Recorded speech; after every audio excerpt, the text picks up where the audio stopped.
The Way of the Scholar, 3 Lessons from the Jade Grove. Greetings everyone, the Nathan Vale here.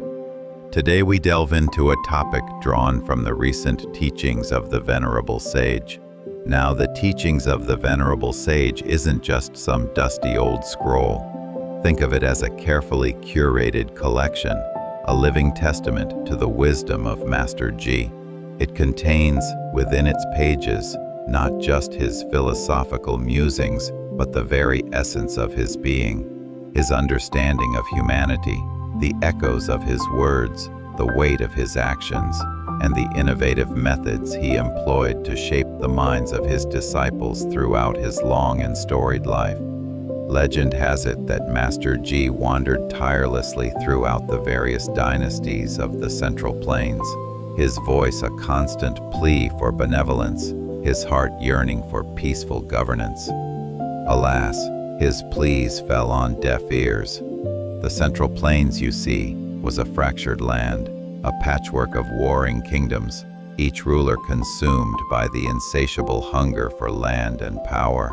They were too busy sharpening their swords to heed the sage's gentle words. It was only after Master Zhi's earthly journey ended, after his voice was silenced, that his disciples, recognizing the immeasurable value of his teachings, painstakingly compiled his wisdom into the book we now know as the Teachings of the Venerable Sage. And I, the Nathan Vale, consider it my sacred duty to share these stories, these invaluable lessons, with you, one precious tale at a time. So, let us embark on this journey together, beginning with our first story. The first story, the Song of the Sparrow. It was in the tender blush of early morning, when the world was still draped in the soft hues of dawn, that Master Zhi, accompanied by his son, Phoenix, strolled through a field kissed by the morning dew. The name Phoenix, a majestic, mythical bird rising from the ashes, was no accident. It was bestowed upon the boy in celebration of his birth, a gesture of goodwill from the Duke of the Kingdom of Hua, who gifted Master Zhi a magnificent jade phoenix, a symbol of hope and renewal to mark the auspicious occasion.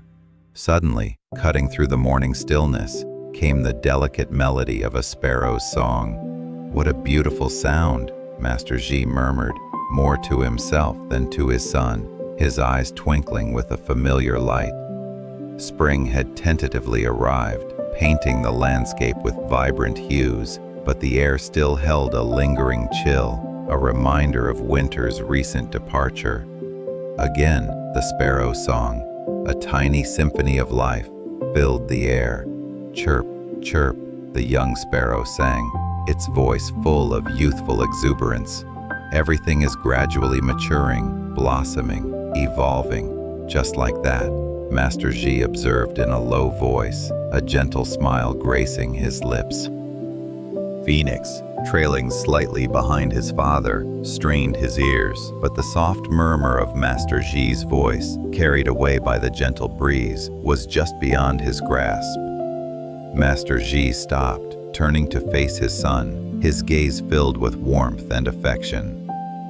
"You are 12 years old this year, aren't you, Phoenix?" Phoenix, slightly puzzled by the sudden question about his age, simply nodded, refraining from questioning his father's motives. Master Zhi resumed his leisurely walk, his pace unhurried, allowing Phoenix to keep pace. As they approached a serene pond, its surface mirroring the sky above, Master Zhi peered into its depths. "Look, Phoenix, there are koi fish in the pond." Several vibrant koi fish, their scales shimmering like jewels, glided silently through the still, cold water.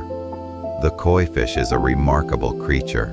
They exhibit a certain grace, a dignified calm. They do not engage in petty squabbles, nor do they dart about recklessly. They possess a quiet strength, a regal bearing. That is because they are the kings of fish, symbols of perseverance and good fortune. Master Zhi turned, his eyes meeting Phoenix's, a knowing smile playing on his lips. At that very moment, As if on cue, the chirping of a sparrow echoed through the air once more. "The sparrow is singing," Master Zhi remarked, his gaze drawn towards the source of the sound. It was only then that Phoenix truly registered the sparrow's presence, its song a subtle thread woven into the tapestry of the morning. "Phoenix, how does that sparrow's song sound to your ears? Does it sound uniform, or does it hold a hidden nuance?" Phoenix, in his youthful naivete, had always assumed that all sparrow songs were essentially the same, simple, repetitive melodies. However, after voicing his answer, a nagging feeling of inadequacy washed over him, a sense that he had missed something, a subtle detail that had eluded his perception. Master Zhi paused, as if patiently waiting for the sparrow to offer another verse before resuming their walk. The young sparrow and the adult sparrow, they sing different songs, distinct melodies, each carrying its own story. Just then, as if to punctuate his words, two sparrows chirped in unison. "That one, that is the adult sparrow. Its song possesses a clarity, a depth that resonates from deep within its throat. It's like the clear, soft morning air itself, trembling slightly, carrying a song perfected by time and experience."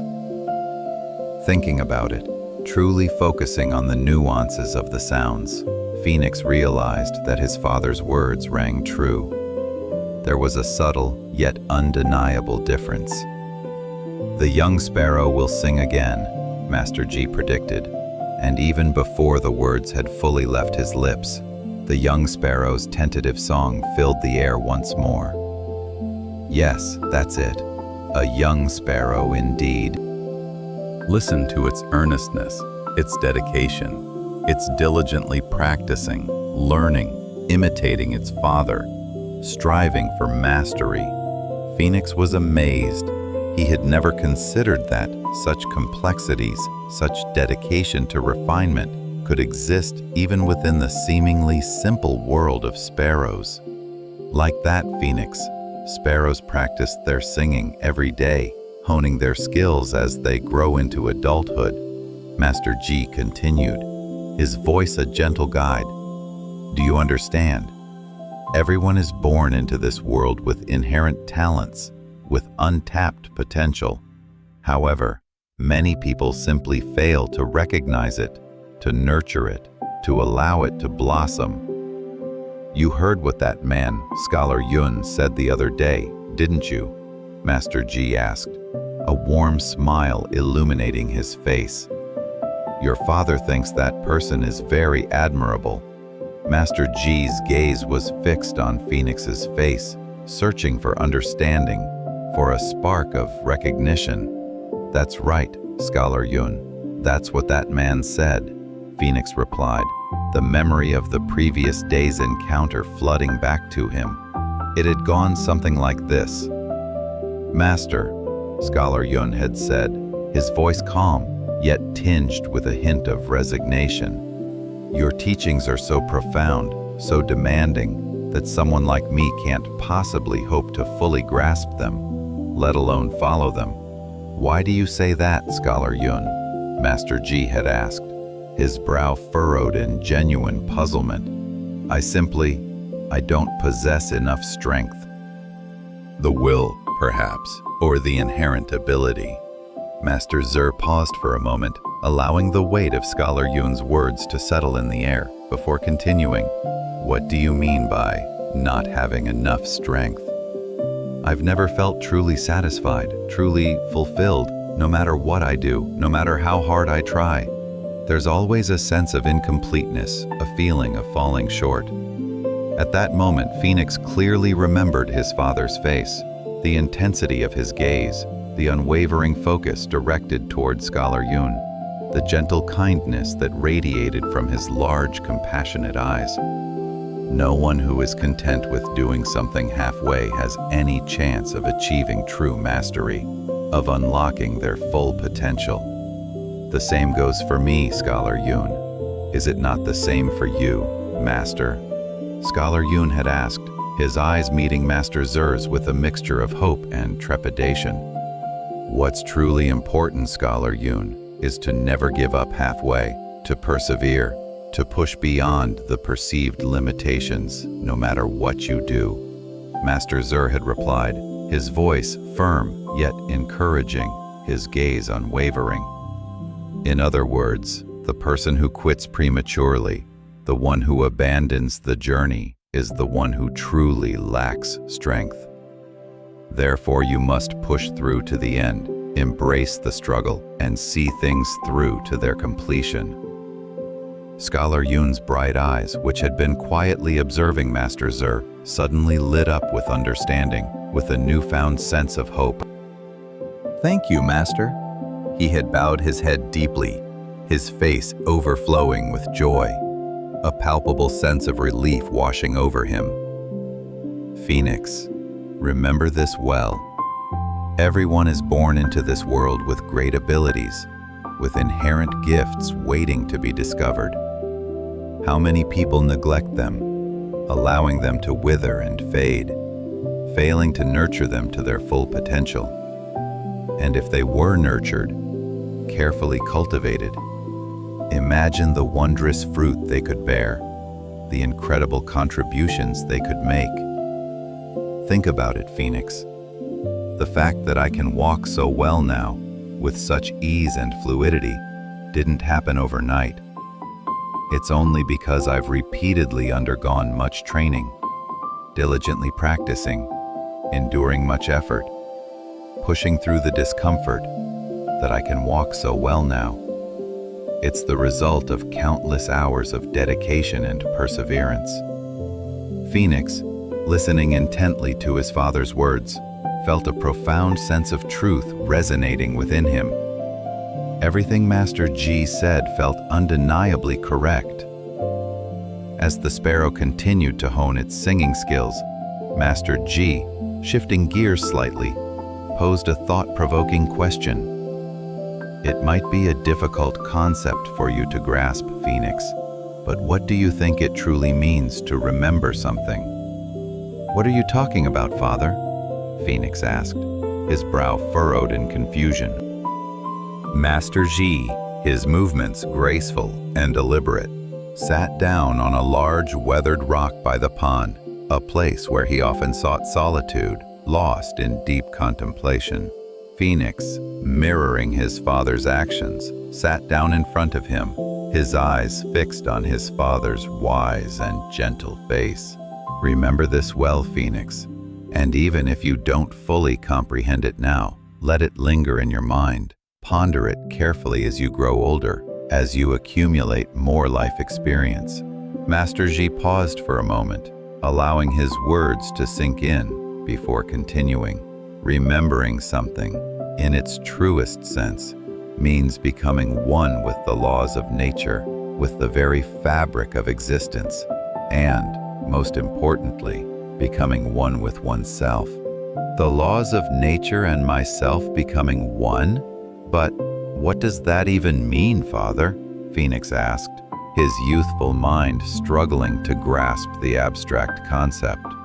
That young sparrow, Phoenix, is trembling all over as it tirelessly strives to master the art of singing. It stumbles, it falters, it experiences countless failures, but through each repetition, each attempt, it is gradually, imperceptibly, able to produce a more beautiful, a more resonant voice. It's learning, evolving, becoming one with the song. Phoenix still didn't fully understand his father's profound words, but he listened attentively, carefully engraving each syllable, each nuance, in the deepest recesses of his heart, trusting that their meaning would eventually reveal itself in time. That sparrow, too, will undoubtedly gain a profound joy after some time, won't it? A sense of accomplishment, a feeling of mastery. You probably remember what your father usually says to people, a phrase I often repeat. "Learning and practicing is a great joy, Father," Phoenix replied, recalling the words that his father had spoken countless times. Indeed, Phoenix, learning means receiving teachings from a teacher, from a mentor, from a senior, or diligently studying by reading books, absorbing the accumulated wisdom of generations. Practicing, then, means repeatedly applying what you have learned, relentlessly honing your skills, transforming knowledge into tangible action. By repeating failures, by embracing the challenges, you gradually allow those teachings to become ingrained in your very being, to become an inseparable part of who you are. Only then can a person feel a joy deep within their heart, a profound sense of fulfillment that transcends mere words. That, Phoenix, is the ultimate purpose of life, to seek that unutterable joy. Master Zhi fixed his gaze on Phoenix, his eyes both gentle and stern, filled with an unwavering love and a burning desire to impart his wisdom. If you can feel that kind of joy, Phoenix, you won't be consumed by dissatisfaction. Even if people fail to recognize your worth, even if they don't acknowledge that you are a knowledgeable and admirable person. That, my son, is exactly the kind of person we call a true scholar, a gentleman, not merely in title, but in spirit. Master Zhi looked up at the magnolia blossoms hanging overhead, their delicate petals swaying gently in the breeze. The buds, plump and promising, seemed to be swelling endlessly, as if poised to burst into full bloom at any moment, filling the air with their sweet fragrance. "Chirp, chirp," the sparrow sang again, its voice a constant reminder of the beauty of dedication and perseverance. Scholar Wei's midday slumber. Scholar Wei, with a start, woke up from a deep, restorative afternoon nap, the remnants of a pleasant dream still clinging to his consciousness like morning mist. Vaguely, he recalled a vision of cherry blossoms in full bloom, painting the fields in a riot of pink and white, a celebration of spring. Larks soared through the azure sky, their joyful songs echoing through the air. Even now, as he emerged from his slumber, Scholar Wei could hear the distinct chirping of magpies, their calls a familiar soundtrack to his daily life. He peeked outside, his eyes adjusting to the bright light, and saw the tiled roof of his neighbor's house, framed against the clear sky, devoid of a single cloud. And there they were, the magpies, perched precariously on the roof, their black and white plumage gleaming in the sunlight. Scholar Wei mused that the chirping of those magpies, persistent and melodic, must have seeped into his dreams, weaving themselves into the fabric of his subconscious, even as he slept. "Ah, I slept far too much," Scholar Wei sighed, stretching languidly, his limbs feeling heavy and sluggish, and as he shrugged his shoulders, a wave of self-reproach washed over him, a feeling of helplessness in the face of his own procrastination. "Ah, I think I've become far too lazy lately. This lethargy must end." "But it's okay," he reassured himself, clinging to a glimmer of hope. "I can correct it, little by little, one step at a time. The Master always says so too. There is no one in the world who doesn't make mistakes, who doesn't stumble and fall. What's truly important, what truly defines us, is whether or not we learn from those mistakes, whether or not we possess the courage and humility to correct them." With newfound resolve, Scholar Wei got up and walked out to the courtyard walkway, its stones worn smooth by countless footsteps. The long, shaded walkway was unusually quiet, the air filled with a sense of hushed anticipation. The other disciples, he knew, were gathered in the main hall, eagerly receiving Master Zhi's teachings, absorbing his wisdom like parched earth soaking up rain. As Scholar Wei approached the door to the main hall, he could distinctly hear Master Zhi's calm and powerful voice, resonating with authority and compassion. "If I were to open the door and go in now, Everyone would be staring at me, judging me, whispering amongst themselves. Scholar Wei thought, his resolve wavering slightly. He stopped in front of the door, his hand hovering hesitantly over the wooden panel. Do you understand? To summarize what we've been discussing, it is inherently difficult, perhaps even impossible, for anyone to navigate this life without making mistakes, without succumbing to temptation, without falling short of their own ideals. Master Zhi was saying. Scholar Wei froze, his eyes widening in surprise. It was as if Master Zhi had somehow overheard his thoughts, as if he were directly addressing the very excuse that Scholar Wei had just used to justify his afternoon nap.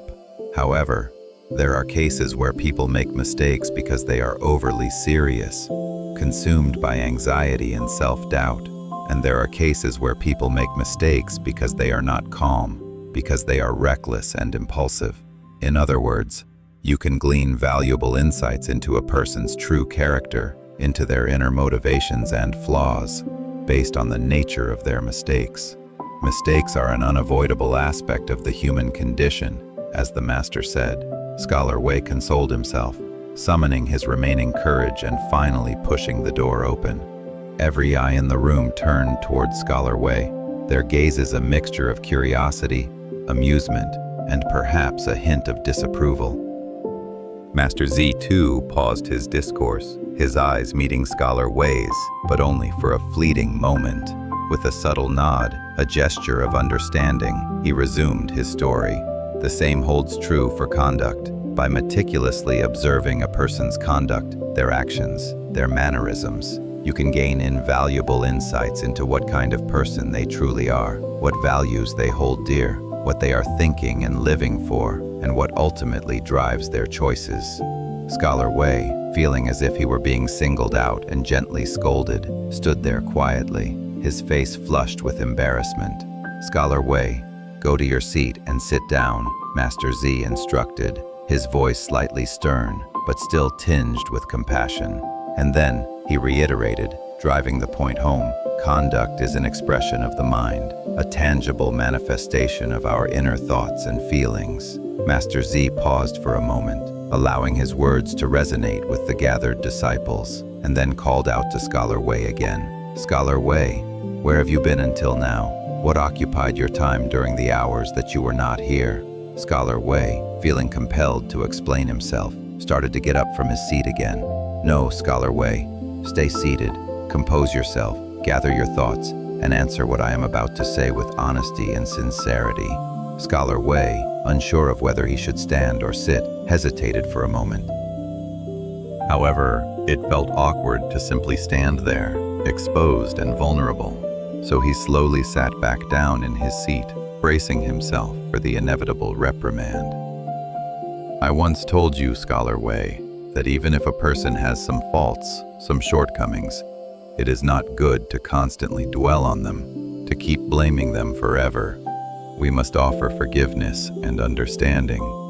However, that doesn't mean that it's okay to repeatedly make the same mistakes all the time, to fall into the same patterns of behavior, to show no effort towards improvement. We must strive for progress, not perfection. Master Zhi said, his eyes fixed on Scholar Wei, searching for a sign of comprehension. Scholar Wei, tell me, what do you think about all of this? What are your reflections on the matter?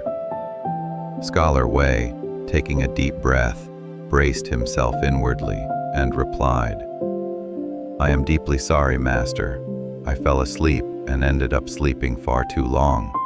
I allowed myself to succumb to laziness, and I regret it. A ripple of laughter spread through the hall, a collective release of tension. However, Master Zhi did not laugh.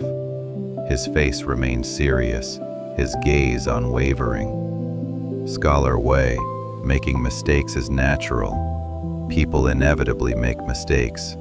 It's a part of being human. However, correcting those mistakes, learning from them, growing from them, that is also something that people are capable of. That is what sets us apart.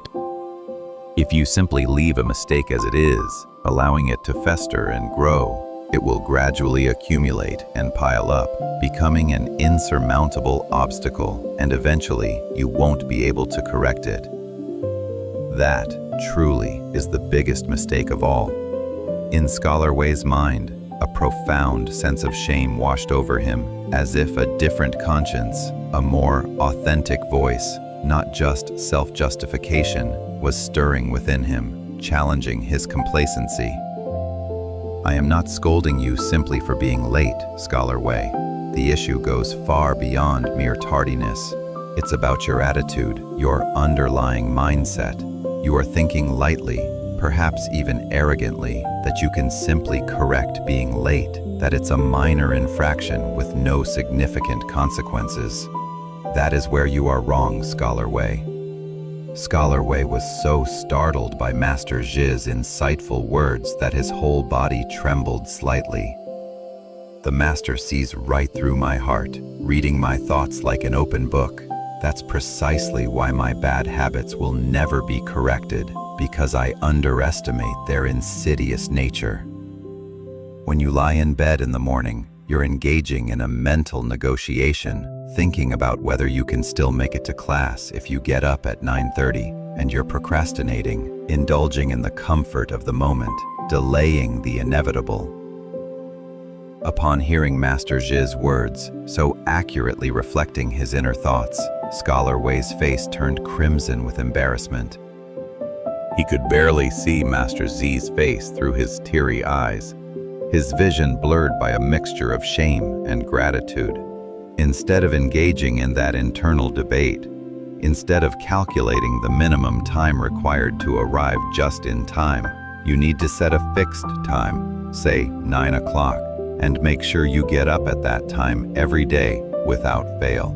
It's about establishing discipline, cultivating consistency, developing unwavering resolve. It's important to diligently carry out each aspect of your life, one by one, with intention and purpose, no matter how small or insignificant it may seem. Master Zhi, his gaze sweeping across the faces of all his disciples, said, I am not just saying this to Scholar Wei.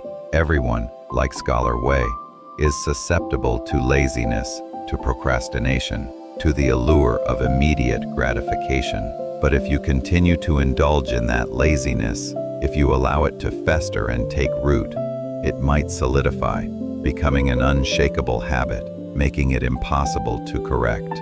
This is a very serious matter, one that could have far-reaching consequences for your lives and your potential. Master Zhi's words were like a thunderbolt, striking Scholar Wei's ears, shaking him to his very core. The most precious thing for a person, the most valuable asset that they possess, is the passion that constantly springs forth from within their heart, the unwavering enthusiasm that fuels their drive and ambition.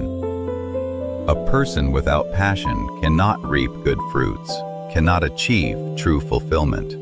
It's ultimately useless to teach a person without passion, without the burning desire to learn and grow.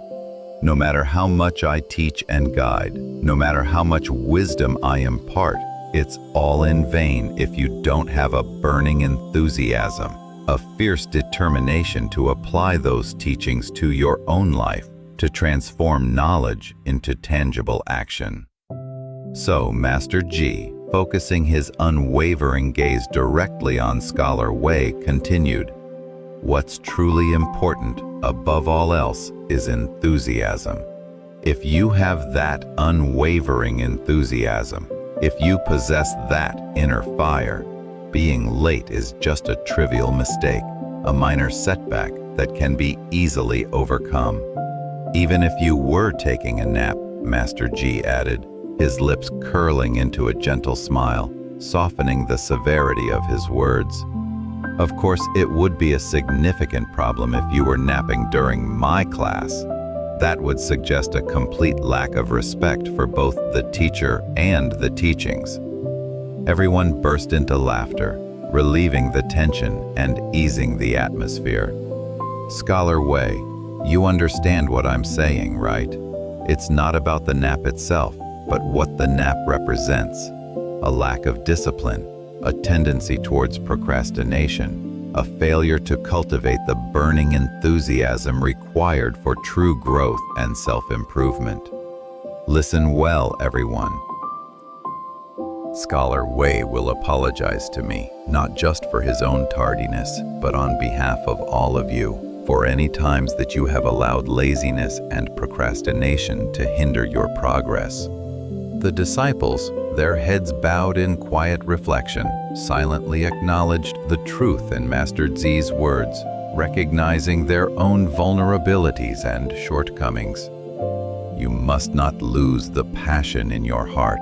Do not extinguish the burning flame. Guard it fiercely, nurture it diligently, and let it guide you on your path to self-discovery and enlightenment. Master Zhi declared, his voice filled with conviction. He then rose from his seat, signaling the end of the lesson. Scholar Wei, deeply moved by Master Zhi's words, clenched his fist tightly, barely managing to hold back his tears. His heart filled with a mixture of shame, gratitude, and a newfound determination to cultivate the burning enthusiasm that Master Zhi had so eloquently described. The crimson sunset, the red sunset, a fiery spectacle of breathtaking beauty, was poised to sink beyond the horizon, casting long shadows across the land. From the chimneys of every house in Orchid Village, the fragrant smoke of the evening meal was rising, curling lazily into the air, mingling with the colors of the setting sun. The fields, once green and gold, were now tinged with the warm hues of the dying day. 2 or 3 crows, their silhouettes stark against the vibrant sky, were flying silently across the heavens, returning to their roosts for the night. Master Zhi and his disciples were on their way back from an outing to a field where chrysanthemums were in full bloom, their vibrant colors a welcome sight as autumn approached. At that moment, Scholar Hao, his face flushed with excitement, suddenly spoke. Master, how can the sunset be so big? It's enormous. When we had lunch, the sun was round and high in the sky, and it was so small that it couldn't even be compared to the sunset. It looked like a distant coin. Scholar Hao's face was glowing red in the light of the setting sun, his eyes wide with wonder. How can it be so dazzling? How can it exude such an intense red light, filling the entire sky with its vibrant hue? At lunchtime, it was just shining a pale light, barely noticeable. Scholar Hao continued to express his admiration, his words tumbling over each other in his eagerness to share his observations. Then, Scholar Jin, who was walking next to him, retorted, his voice laced with condescension. There's no need to be so amazed. It's a simple phenomenon, easily explained. Scholar Hao harbored a deep dislike for Scholar Jin. It wasn't just envy or petty jealousy, but a genuine disdain for his character. He looked down on him, even though he was younger than him, because he perceived him as a scheming person, someone who only thought about his own success, who would step on others to achieve his goals. Moreover, Scholar Jin's cold, calculating eyes were the worst of all, radiating a sense of superiority and detachment. I wasn't amazed, Scholar Hao said defiantly, his voice bristling with irritation. I simply felt that the sunset was beautiful, a spectacle worthy of admiration. Oh, is that so? But you didn't actually say it was beautiful. You just pointed out the apparent discrepancy, that it looked small at noon, so why is it so big now? You focused on the size, not the beauty. It seems you were more concerned with the paradox than with the aesthetic appeal, Scholar Jin said. Scholar Hao, known for his quick temper and his rough manner of speaking, was at his core a very sincere and honest person. So Scholar Jin, seizing upon this vulnerability, twisted his words, subtly undermining his genuine admiration. Do you admire that the sun has become so red and big as it gets closer to the horizon, but you don't even know the underlying reason? It's a rather shallow admiration, wouldn't you say? In truth, Scholar Hao did not know the reason, so he was flustered and didn't know what to say, caught off guard by Scholar Jin's intellectual challenge. Scholar Jin, sensing his advantage, looked at him with a face that seemed to say, "You don't even know that?" How embarrassing. You are our senior, Scholar Hao. Please, enlighten us with your knowledge. Tell us the reason why the sunset appears so large and red, Scholar Jin said, his voice dripping with false deference. Master Zhi, walking behind them, was listening to the exchange between the two men with a gentle smile, his eyes twinkling with amusement.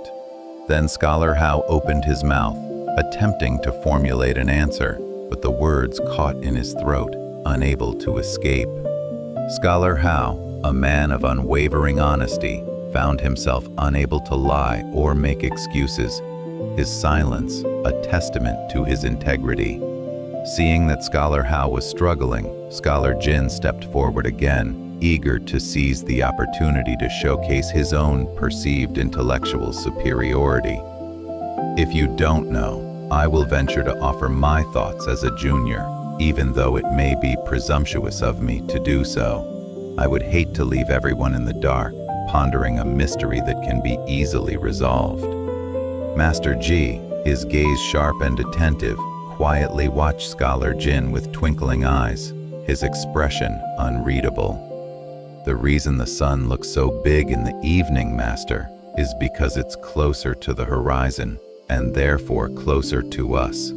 And the reason it's red is because it's being seen through a thicker layer of air nearby, so the sun's rays are scattered and filtered, making it appear so red, Scholar Jin explained. Scholar Jin, known for his calm demeanor and his knack for logical reasoning, was able to present his explanation with such confidence and conviction that it sounded plausible, even when he was deliberately twisting the truth. Scholar Hao, listening intently, looked at the red sun again, feeling a growing sense of unease. Scholar Jin's words seemed to make sense, to offer a rational explanation for the phenomenon. Master Zhi, his laughter echoing through the air, laughed out loud from behind. "Ha ha, that's quite a witty exchange. A spirited debate indeed." Hearing Master Zhi's words, Scholar Hao, his suspicions piqued, cast a doubtful glance at Scholar Jin, questioning the veracity of his explanation. Master Zhi, his gaze now fixed on Scholar Jin's face, asked, "Scholar Jin, have you ever actually measured the distance from here to the sun, using some sort of sophisticated instrument or technique?" Scholar Jin, caught off guard by the unexpected question, replied, "No, Master, I haven't. I haven't had the opportunity, nor do I possess the necessary tools." Then, have you ever actually measured which is farther, the sun at noon or the sun in the evening, using precise scientific methods? Master Zhi continued, pressing his inquiry. "No, Master, I haven't. I haven't conducted any empirical studies on the matter," Scholar Jin admitted, his confidence beginning to waver. "Then how did you come to the conclusion that the sunset was closer, if you have no concrete evidence to support your claim?" Master Zhi asked, his voice gentle but firm. Because it looks bigger, Master. Things appear larger when they are closer to us. That's a basic principle of optics," Scholar Jin said. "Indeed, and don't you know well that things look bigger when they get closer to us? It's a matter of perspective and perception, not necessarily of actual distance," Master Zhi said, looking at the sunset with calm eyes, his gaze as deep and unfathomable as a bottomless lake. "You might think that the world would become brighter, more illuminated, and the air would become warmer, more inviting, as you get closer to the sun, as you approach its radiant energy." Scholar Jin, feeling increasingly exposed, bowed his head, as if he had been caught in a lie. "But maybe it only looks bigger to our eyes, but trick of the light, an illusion created by the atmosphere, unlike reality. Perhaps our perceptions are deceiving us, leading us to draw incorrect conclusions. It's a reminder that we must always question our assumptions, to seek out evidence before drawing conclusions."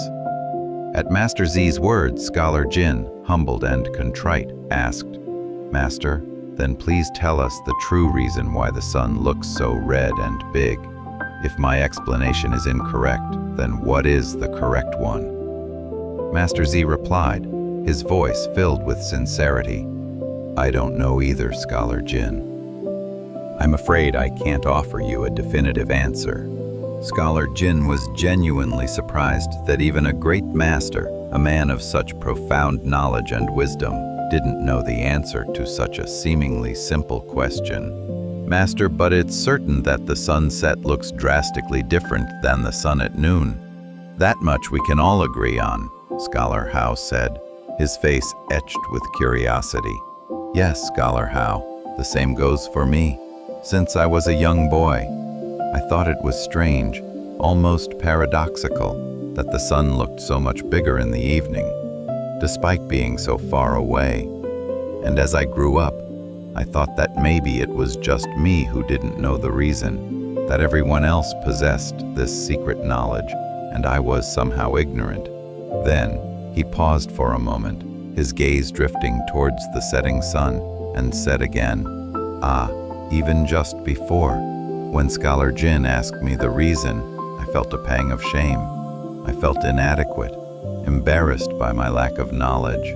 It's a feeling that I've carried with me for many years." Master Zhi smiled, his expression conveying a deep understanding of Scholar Hao's feelings. "Scholar Hao, it's a good thing, a commendable trait, to ask others when you don't know something. You shouldn't be embarrassed about it, ashamed of your lack of knowledge. It's through questions that we learn and grow. If you don't ask, if you allow your pride to prevent you from seeking answers, you'll remain ignorant forever, trapped in a prison of your own making. But there's something even more important, something that transcends the mere acquisition of knowledge." Master Zhi stared intently into Scholar Hao's eyes, his gaze piercing yet gentle. "Listen carefully, Scholar Hao. Knowing something means saying you know it, confidently and accurately conveying the knowledge you possess. And not knowing something means having the courage to clearly and honestly admit that you don't know, without shame or pretense. That may be a difficult thing to do. It requires humility and vulnerability, but..." Master Zhi, his gaze fixed on the red sunset, his face illuminated by its warm glow, said, "Scholar Hao, I'll teach you what knowing something truly is." Master Zhi took a step closer to Scholar Hao, his presence commanding yet reassuring. "Knowing means saying you know what you know, stating your knowledge with clarity and conviction, and, equally important, clearly distinguishing what you don't know, acknowledging the boundaries of your understanding. This is what true knowing is, a combination of knowledge, honesty, and humility." Master Zhi's face, speaking quietly and kindly, was bathed in the increasingly red sunset, making him look almost holy, a beacon of wisdom and integrity. Scholar Hao's face also came closer, drawn to the magnetic pull of Master Zhi's wisdom. Master Zhi murmured, as if talking to himself, his voice barely audible. "This world is full of mysterious things, of wonders that defy our understanding, of questions that have yet to be answered. To embrace that mystery, to acknowledge the limits of our knowledge, is to embrace the very essence of being human." Scholar Hao thought he saw a fleeting expression of loneliness on Master Zhi's face, a hint of melancholy that he had never witnessed before. But in an instant, the fleeting sadness vanished, replaced by his familiar warmth and serenity. Master Zhi's face, which was approaching Scholar Hao, was smiling again, radiating a sense of peace and contentment. "Scholar Hao, Scholar Jin, hurry up. We must quicken our pace before the sun completely sets beyond the horizon and it gets dark, before we are swallowed by the encroaching night." A gentle autumn breeze was softly blowing through the fields, carrying the scent of chrysanthemums and the promise of cooler days to come.